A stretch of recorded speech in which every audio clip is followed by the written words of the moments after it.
So in this video, I'm going to do the step 2013, step 2, question 3. So this is a question about polynomials, cubics, and quadratics. And it's about trying to explain algebraically what's quite obvious or very intuitive in a sketch. So in part 1, we have a cubic equation. Now it's important to note that it's a unitary cubic equation, so there's no coefficient in front of the x cubed.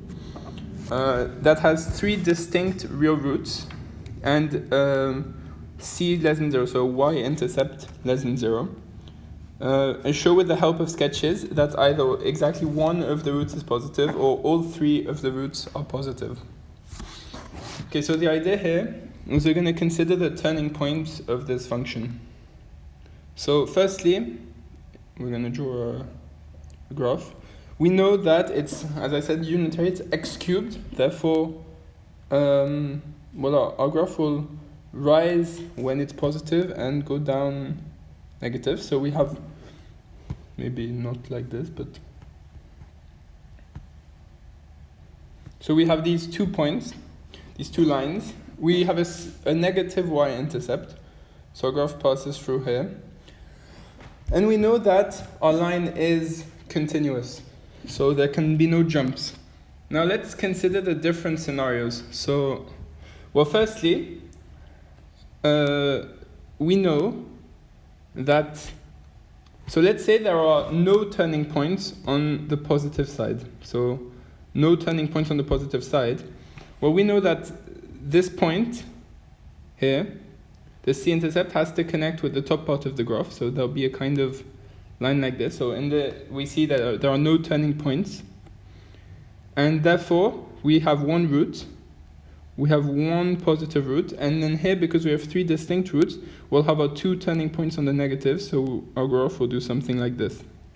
So 2 negative roots, 1 positive root. Now, okay, so now let's say that there is a turning point. Now, between every turning point, there are 2 roots. So that's quite an important theorem. Between every turning point, there are 2 roots. Or at least because we have 3 real roots, and it's a cubic, so we have at most 2 turning points. We know that between each turning point, there will be a root. On each side of the turning point, there will be a root. So, okay, our graph goes down. So we know that our turning point is a minimum point, and there has to be a root on either side. So our turning point does something like this. So we already have 1 root. Then there has to be a root on either side. So it needs to go back up, cross the y-axis. There we go, second root. And now it needs to hit this y-intercept. And so to hit this y-intercept, we need a 3rd root, and we need our 2nd turning point. So we have our 2 turning points, our 3 positive roots, and then, then it just kind of, it will then asymptote downwards to infinity. So with the help of a sketch, we've shown that we have either 1 positive root or 3 positive roots. There we go. Okay, so now part 2. So part 2, we're given the same equation. We're told it has 3 distinct real positive roots, and we have to show that a squared is greater than b is greater than 0, a is less than 0, and c is less than 0. Okay. So we're told consider turning points. So we're going to consider the turning points. So first thing we'll do, we'll look at c is less than 0. We need to show 3 conditions. We'll start with c is less than 0 because it's the easiest one to show. So let's do another sketch. We're going to show this one graphically. Let's suppose that c was greater than 0. Okay. If c is greater than 0, then we have a point here. Our graph passes through this point. And we know that our graph will tend towards negative infinity. And therefore, at one point, our graph must cross the x-axis on the negative side, and so we have one negative root, and therefore we cannot have 3 positive roots because we have a maximum of 3 roots. So c is not greater than 0, so this is absurd. And if c equals 0, then well, we already have 1 root at 0, and so we cannot have 3 positive roots because we have a root at 0, so this is also absurd. And so we can conclude that c is less than 0. So there you go. That's our first assumption. That's our first condition met. Now for the other conditions, let's start by writing out our polynomial. So it's x cubed plus 3ax squared plus 3bx plus c. Okay, so we're told consider turning points. So what comes to mind is differentiating. So let's differentiate this function. Obviously turning points when the derivative is equal to 0, so we'll equal it to 0. So we can divide by 3.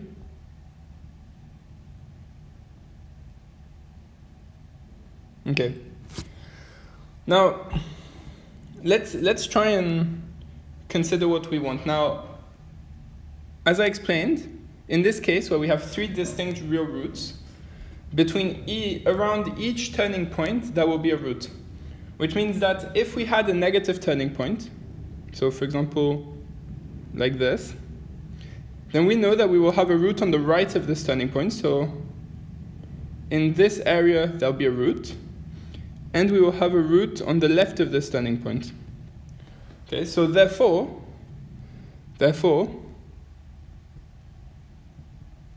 if we have a negative turning point,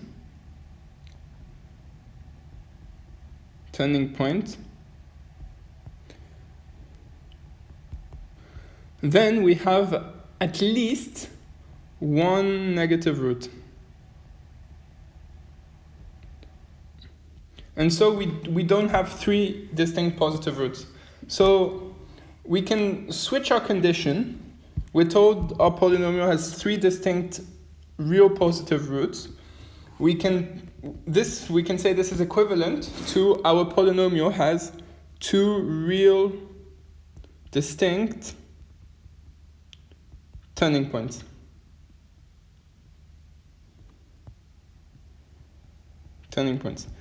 And therefore, what does this mean? Well, this means that x cubed, no, not x cubed, this was x squared.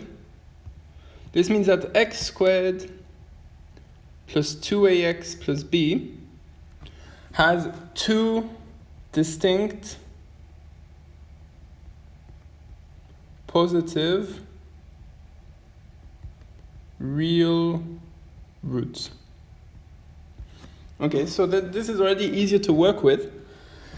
Now we're going to use the quadratic formula. So the quadratic formula tells us that our roots are minus 2a plus minus square root of 4a squared minus 4b over 2.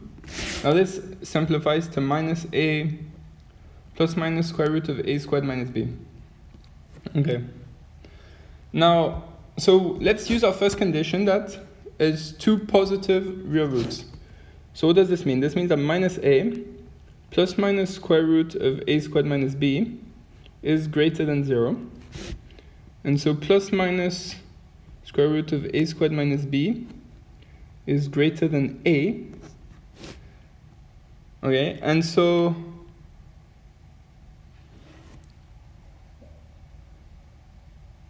so if we take the minus, we have that minus square root of a squared minus b is greater than a. So we treat the square root of a squared minus b as positive, so minus the square root of a squared minus b is negative. And this negative number is greater than a, so a is less than 0. So that's our that was one of the other conditions we had to show. And now for the third condition, we need to show that a squared is greater than b is greater than 0. Okay, so we know that our two roots are real. So we know that a squared minus b is greater than 0, because that's the discriminant of our equation. So we have a squared is greater than b. Okay. Now, our final condition is that we need to show is b is greater than 0. So how do we show b is greater than 0?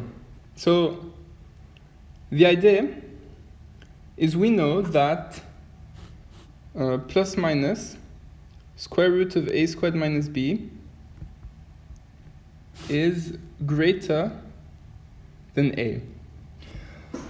However, a is negative, and if we consider negative square root of a squared minus b is greater than a, so we have two negative numbers, and the square root of a squared minus b, negative square root of a squared minus b, is greater than a. They're both negative.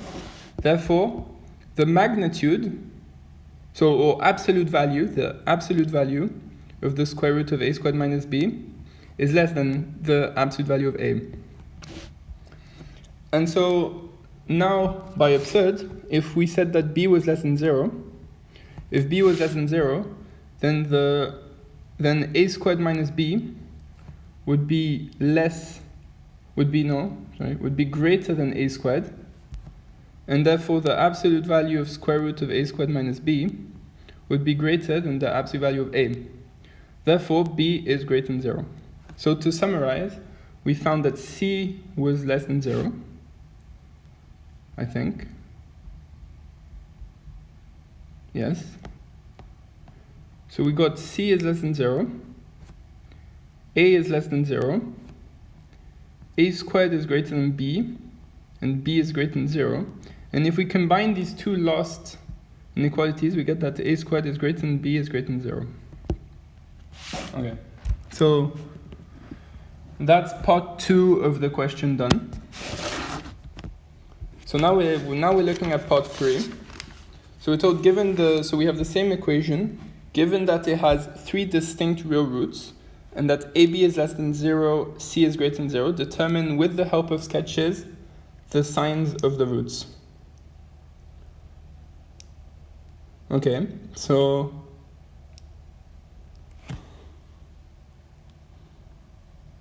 we're gonna take the same approach. So we know that C is greater than 0 and AB is less than 0. So let's make a little sketch.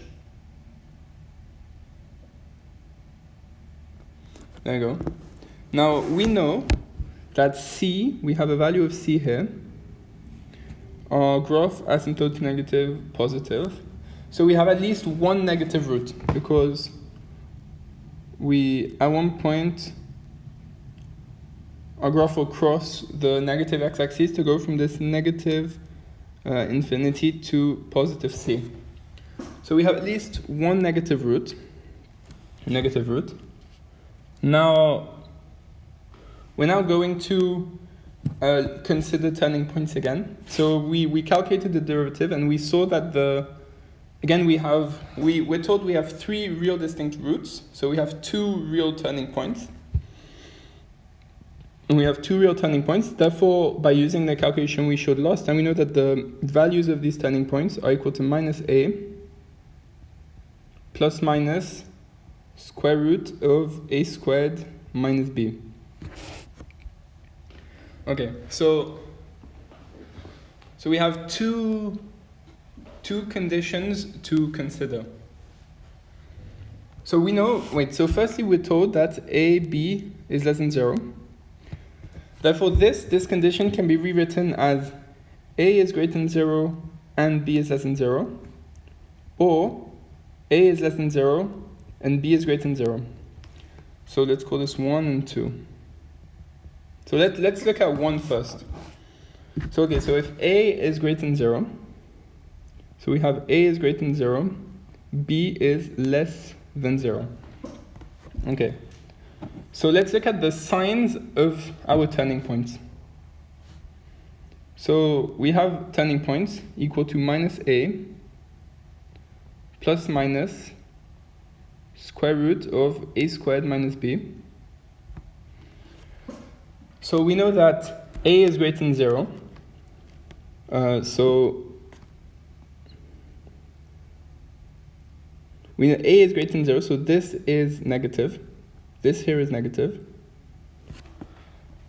Now, the plus minus.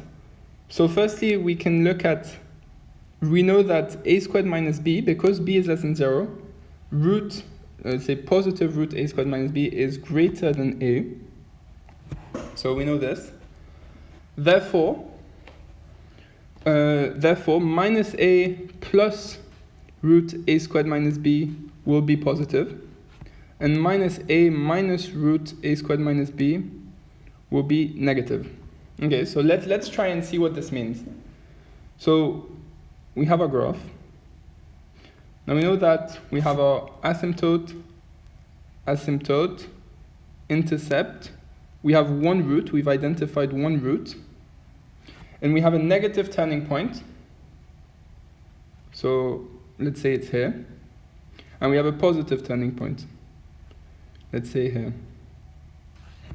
Okay. So firstly, we know that on each side of this turning point, there will be two roots. So there must be one root in this region. And so if I draw in red, so we have one root in this region. Okay, there we go. So we have our first root. And now we need to go from here to our y-intercept, and so we have a second root, a second positive root. And we have our third root, which is negative, and so this maximum point here, we can just kind of get it like this. And our maximum point still has our conditions because we have one root on the left side of it and one root on the right side of it. And so we've seen that in this case, we have two positive roots, and one negative root. Okay. So now let's consider the other scenario where A is less than 0 and B is greater than 0. So, second case,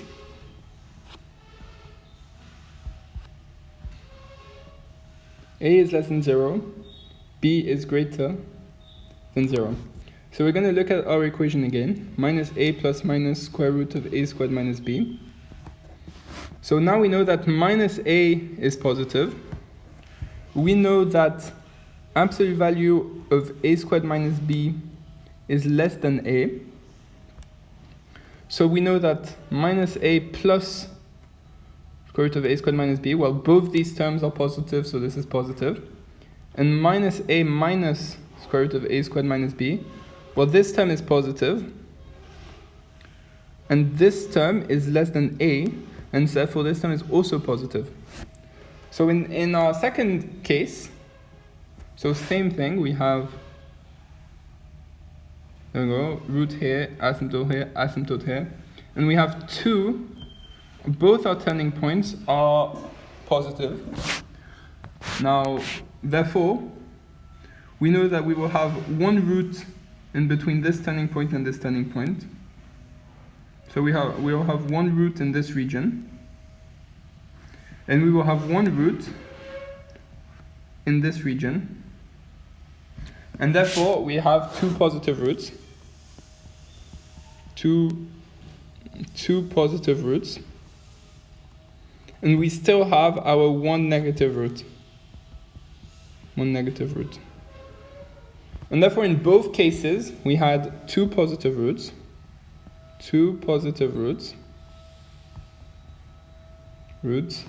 One negative root. So that's part 3. That's part 3 answered. And we use sketches, so that's nice. Now, part 4, show by means of an explicit example, given values for A, B, C, that it is possible for the conditions in part 2 to be satisfied, even though the corresponding cubic equation has only one real root. So, my initial thought here was, okay, let's not try and search for an example that's too complicated. Let's try the most obvious example that came to mind was the polynomial, which can be factorized as x minus 1, so it has one positive root, times x squared plus 1, and two complex roots. Now, if we expand this polynomial, we get x cubed minus x squared plus x minus 1. So let's see, our three conditions were c is less than 0, a is less than 0, and a squared is greater than b is greater than 0. Okay, so let's test our conditions here. So in our case, well, c is less than 0. Here we have that, if we check, we have a is greater than, a is also less than 0. This is minus 1. However, we don't have a squared is greater than b is greater than 0. We don't have this condition. Okay, so this doesn't work. So what do we want? We want to increase or decrease, make it more negative, our a coefficient. And our a coefficient was given by this minus 1. So okay, next idea, let's look at x minus 2 times x squared plus 1. Okay, so we consider x minus 2 times x squared plus 1. So now our polynomial becomes x cubed minus 2x squared plus x minus 2. And we can check that c is less than 0, a is less than 0, and a squared is greater than b is greater than 0. And so we've found a cubic with one positive real root, 2, only one because the other two roots are complex, and which satisfies all three of our conditions. And so that's the question answered.